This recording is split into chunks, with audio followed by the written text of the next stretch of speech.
Lovely and beautiful Sagittarians धनु राशि, कैसे हैं आप सब। शिरा टैरो वर्ड में मैं आपका बेहद वेलकम करती हूँ एंड आई रियली होप हमेशा की तरह आप बहुत अच्छे होंगे, खैरियत से होंगे, अपना बेहद ख्याल रख रहे होंगे, पॉजिटिव सोच रहे होंगे and positive state of mind में होंगे। सो माई लवली एंड डियर सैज, चलिए देखते हैं क्या हो रहा है लव लाइफ में, मैरिड लाइफ में, सिचुएशन में। अगर आप स्टक फील कर रहे हैं, नो कॉन्टैक्ट में है, so this reading for you sages. Energy दोनों की चेक करेंगे हम, किस एनर्जी में स्टैंड कर रहे हैं आप, किस एनर्जी में स्टैंड कर रहे हैं आपके person. Rose can be reverse any time, so please keep in mind. यहाँ पर हम देखेंगे क्या चल रहा है आपकी लव लाइफ में, मैरिज लाइफ में, पर्सन क्या चाहते हैं, आप क्या चाह रहे हो। ठीक है सजिटेरियस, बहुत बहुत ज़्यादा कैलकुलेटिव हो रहे हैं। ओके दिल के साथ दिमाग भी यूज़ किया जा रहा है सैज, ऐसा नहीं है सिर्फ दिल यूज़ कर रहे हैं आप, दिमाग भी यूज़ कर रहे हैं।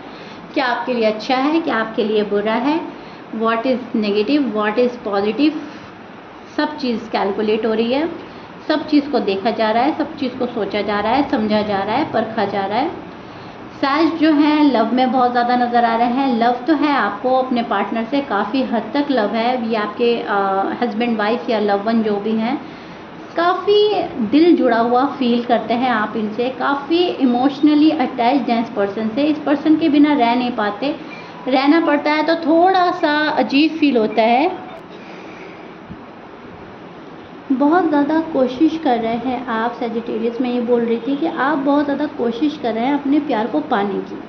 जो रूठा हुआ प्यार है वो आपके पास लौट आए, किसी भी हाल में लौट आए। आप नहीं चाह रहे हो कि आपका रिश्ता टूटे, आप नहीं चाह रहे हो कि आप किसी और को तलाश करें। आपके हस्बैंड है, वाइफ है, लव वन है, जो भी हैं, आप उनको वापस पाना चाहते हो। इस चीज़ के लिए आप बहुत ही ज़्यादा प्रे भी कर रहे हो, इस चीज़ के लिए अभी तक आप मेहनत ही कर रहे हो, खोई हुई खुशियाँ तलाश कर रहे हो, खोई हुआ रिश्ता तलाश कर रहे हो। पर्सन अगर कोई खो गया है, मतलब वो पहले जैसा नहीं रहा, बिहेवियर में चेंज आ गया है, उसको तलाश कर रहे हो। कहाँ गया मेरा वो पहले वाला प्यार, कहाँ गया वो मेरा पहले वाला पर्सन, कहाँ गया वो पहले वाला अट्रैक्शन, वो पहले वाला कंसर्न, वो पहले की मोहब्बत। ठीक है, वो डीप फीलिंग कहाँ गई, उसको खोज रहे हो आप। मेरा पहले वाला पार्टनर कहाँ गया, जो पहले हुआ करता था, जिसके साथ हम पहले आए थे, या शादी जिसके साथ हुई थी। Something is missing. ठीक है, कुछ मिस हुआ लग रहा है सैज को। नो कॉन्टैक्ट में आपसे कोई मुंह मोड़ा है, आपसे कोई सैबोटाज करने की कोशिश कर रहा है, आपसे कोई फाइट कर रहा है, आपको कोई इग्नोर कर रहा है। ये दिल पर बहुत भारी पड़ता है, आपके दिल पर बहुत चोट लगती है सजिटेरियस के। सजिटेरियस का दिल ऐसा हो जाता है जैसे इससे बेहतर तो मैं या तो शादी ही ना करता, अगर आपकी शादी हो रखी है, ठीक है, या हम लव लाइफ में ही ना पड़ते। तो बहुत ज़्यादा दिल टूटता है आपका। तो पहले वाली चीज़ आप तलाश रहे हो, पहले वाली चीज़ खोज रहे हो, पहले वाला पहले में जी रहे हो। पास्ट मेमोरीज रिकलेक्ट करना, पास्ट की यादें में खोए रहना, डूबे रहना, पास्ट वाला लव पकड़ के चलना, पास्ट वाला पर्सन पकड़ के चलना, नो कांटेक्ट की वजह तलाश करना, नो कांटेक्ट अब कैसे दूर होगा ये सोचना। सजिटेरियस को अगर कोई भाव दिखा रहा है, भाव खा रहा है पर्सन, बात ही नहीं कर रहा है, इग्नोर कर रहा है, रूड एंड टफ हुए जा रहा है, तो दिल पे बहुत बुरा फील होता है। ठीक है, सैज जो है, अब आपका फायर साइन है तो जाहिर सी बात है गुस्सा भी आता है, इरिटेट भी होते हैं, लेकिन फिर आप ये सोचते हैं कि है तो पर्सन मेरा ही, अगर आ जाए तो अच्छी बात है, अगर हमारी बात आपस में बन जाए तो अच्छी बात है, ना हम एक दूसरे से दूर हों, एक दूसरे को समझने की कोशिश करें, एक दूसरे के साथ तालमेल बिठाने की पूरी कोशिश करें तो बेहतर ही है। लेकिन जब सैज को कोई भाव नहीं दे रहा है, जब सैज को सेकंड प्रायोरिटी पे डाल दिया है, सैज की कोई वैल्यू नहीं समझ रहा है, तो वहाँ पे सैज गुस्से में भी आ रहे हैं, सैज का दिल भी टूट रहा है, सैज को अफसोस भी है और इरिटेशन भी हो रही है, आपको इरिटेट हो रहे हैं आप। बहुत ज़्यादा कन्फ्यूज़न भी हो सकती है किसी चीज़ को लेकर, अपने पार्टनर को लेकर, अपनी फैमिली को लेकर, अपने जॉब एंड करियर को लेकर भी कंफ्यूज हो सकते हैं सैज। आजकल कन्फ्यूज़न रहेगी, इफ़ एंड बट में रहेंगे आप। काश ये हो जाए, अगर ये ना हुआ, अगर वो हो गया, इस चीज़ में भी थोड़ा सा रहेंगे। थोड़ी सी कन्फ्यूज़न रहेगी कि जिस पर्सन को पसंद कर रखा है वो ठीक है मेरे लिए या नहीं, आगे जाकर मुझे कोई धोखा तो नहीं देगा। नो कांटेक्ट में झेल लूँगा या झेल लूँगी, लेकिन धोखा मुझसे बर्दाश्त नहीं होगा। नो कांटेक्ट तो यह है कि चलो मान लीजिए किसी कोई बात नहीं बन रही है, कोई हमसे बात नहीं कर रहा है, थोड़े सा मनमुटाव है, थोड़ी सी मिसअंडरस्टैंडिंग है, ठीक है, लेकिन कोई मुझे चीट ना करके जाए, मुझे कोई धोखा ना दे, शायद जिस चीज़ से भी घबराएंगे।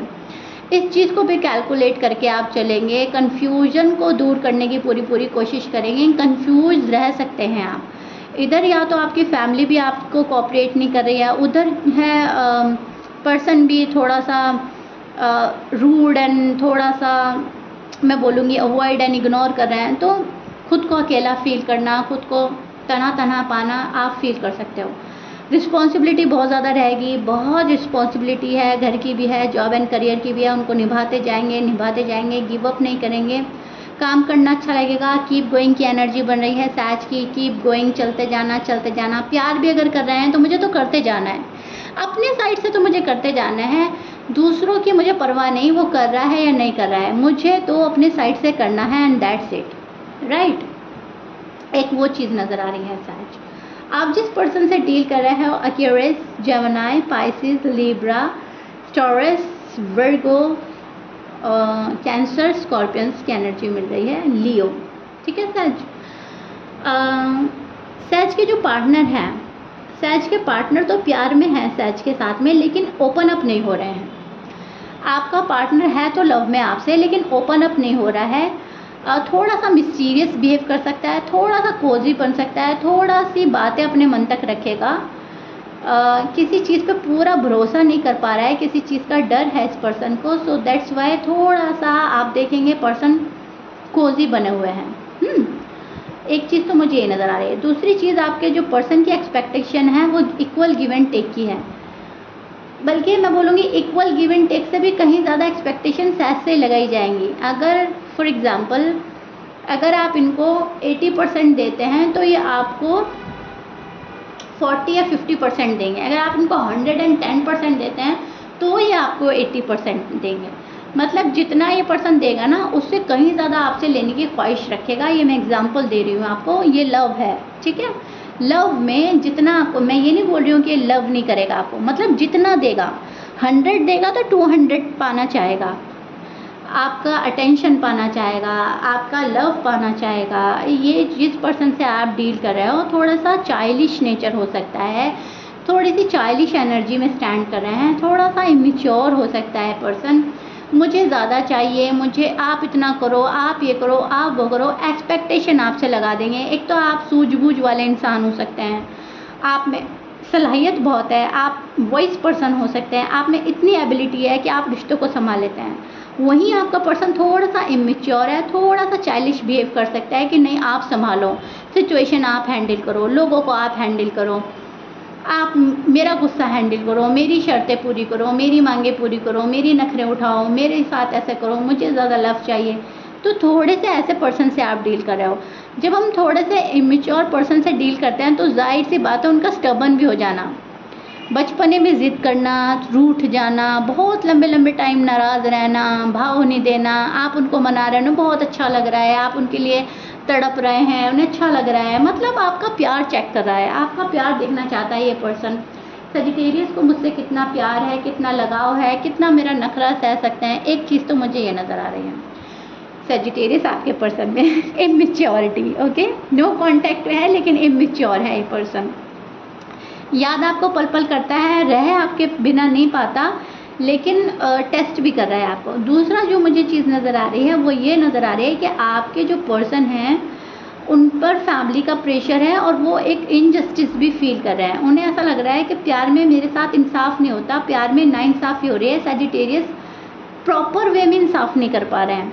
अगर सॉलिड कमिटमेंट नहीं आप दे पा रहे हो तो इनको ऐसा लग रहा है नाइंसाफ़ी। अगर आप इनसे शादी नहीं कर पा रहे हो तो इनको लग रहा है नाइंसाफ़ी। आप इनकी कोई टर्म एंड कंडीशन एक्सेप्ट नहीं कर पा रहे हो, उसे फुलफिल नहीं कर पा रहे हो, कोई बात है, कोई विश है, तो इनको ऐसा लग रहा है नाइंसाफ़ी। तो फिर घूम फिर कर बात वही आती है, एक चाइल्डिश एनर्जी में स्टैंड करना, सोचना कि नहीं इनजस्टिस हो रहा है मेरे साथ में, पूरा इंसाफ नहीं करते। सच प्यार तो करता है लेकिन मेरी मांगे पूरी नहीं करते, मेरी ये आरजू है, मेरी वो ख्वाहिश है, मुझे ऐसे करना है, मुझे वैसे करना है, तो थोड़ा सा इनजस्टिस फील कर रहा है। कोई बात नहीं मानी, किसी चीज़ को लेकर आर्ग्यूमेंट हुआ, किसी चीज़ को लेकर बहस हुई, किसी चीज़ को आप पूरा नहीं कर पाए, उस चीज़ को लेकर बैठा है ये पर्सन। उस चीज़ को अपने से हटा नहीं पा रहा है, दूर नहीं कर पा रहा है। एंड कुछ सेज के पर्सन मुझे अपनी फैमिली के प्रेशर में बहुत ज़्यादा नज़र आ रहे हैं। कोई मूवमेंट, कोई प्रोग्रेस नज़र नहीं आ रही है आपको, बिकॉज आपके पर्सन की फैमिली प्रेशराइज कर रही है, आपके पर्सन की फैमिली आपके पास नहीं आने दे रही है आपके पर्सन को। वो थोड़ा कह रही है थोड़ा सोच लो, थोड़ा और समझ लो, इतनी जल्दी सैज के पास नहीं जाना, इतनी जल्दी सैज को एक्सेप्ट नहीं करना, इतनी जल्दी सैज की बातें नहीं मानना। तो ओवरऑल जो बात निकल कर आ रही है सजिटेरियस, वो एक ही बात निकल के आ रही है कि आपके जो पर्सन हैं वो अप एंड डाउन में घूम रहे हैं। लाइफ जो है अप एंड डाउन हो रही है, बैलेंस नहीं हो पा रही है फॉर सम रीज़न। अब जब अप एंड डाउन होने लगता है तो इंसान फ्रस्ट्रेटेड भी होता है, गुस्सा भी होता है, ज़िद में भी आ जाता है। तो आपके पर्सन के साथ यही हो रहा है, जब वो बैलेंस नहीं कर पाते तो गुस्से में आकर खामोश बैठ जाते हैं। जब चीज़ें हैंडल नहीं कर पाते तो गुस्सा खुद पे निकालते हैं या आप पे निकालते हैं। गुस्सा भी हम उसी पर निकालते हैं जिससे बेतहाशा मोहब्बत होती है, जिससे बेपनाह मोहब्बत होती है। ज़्यादा गुस्सा उसी पर निकलता है। तो आपका पर्सन क्या कर रहा है, आपका पर्सन भी शायद आप पर गुस्सा निकाल रहा है। गुस्से के चलते ये पर्सन आपसे बात नहीं कर रहे हैं, सैबोटाज कर रहे हैं, सैबोटाज करने की कोशिश कर रहे हैं एंड अवॉइड कर रहे हैं, और आपको बिल्कुल भी कॉल एंड मैसेज नहीं कर रहे हैं। अभी फ़िलहाल बैलेंस करने में लगा है, अपनी फैमिली, अपना जॉब, करियर या किसी चीज़ का अप्रूवल की ज़रूरत है, जो भी कुछ है अभी ये बैलेंस करने की पूरी कोशिश कर रहा है, बैलेंस नहीं हो पा रहा है। सो दैट्स वाई आप नो कॉन्टैक्ट में हैं। नो कॉन्टैक्ट जो है आपका ब्रेक नहीं हो पा रहा है सजिटेरियस। ओके, सो या फिलहाल मुझे यही मिल रहा है आपकी रीडिंग से, गुस्सा, इरिटेशन, ज़िद, childish energy, childish behaviour, childish energy में स्टैंड करना पर्सन का, ज़िद पकड़ के बैठ जाना, और एक्सपेक्टेशन आपसे हाई लेवल के रखना। सो कॉल एंड मैसेज आप करेंगे पहले तो बात हो सकती है, आप नहीं करेंगे तो ये गुस्से में बैठेगा पर्सन। ठीक है, अपनी वैल्यू बताना चाहता है ये पर्सन, डायरेक्टली इनडायरेक्टली। सो अपनी वैल्यू जब तक नहीं आपको बताएगा ये पर्सन, तब तक सुकून से नहीं बैठेगा। जब तक आप कह देंगे हाँ आप बहुत ज़्यादा वैल्यूबल है मेरे लिए, आपके आगे कोई नहीं, आपके जैसा कोई नहीं, आप हो तो सब कुछ है, तब तक ये शायद आपको ऐसे ही करते रहेंगे। अपनी वैल्यू जानना चाहता है ये पर्सन, सैज की नज़रों में मेरी वैल्यू है क्या। ठीक है, सो या this is it. I really hope you like it. ये आपके नो कॉन्टैक्ट का फ़िलहाल हाल है। एनर्जी इस जगह स्टैंड कर रही है जो मैंने एक्सप्लेन करी है। मुझे अपने लवली एंड ब्यूटीफुल कमेंट से कमेंट बॉक्स में बताइएगा ज़रूर रीडिंग कितना रेजोनेट करी है, कितना पसंद आई है आपको। If you like it please like share subscribe कर दीजिएगा। मिलते हैं नेक्स्ट रीडिंग में। टिल देन बाय सैज।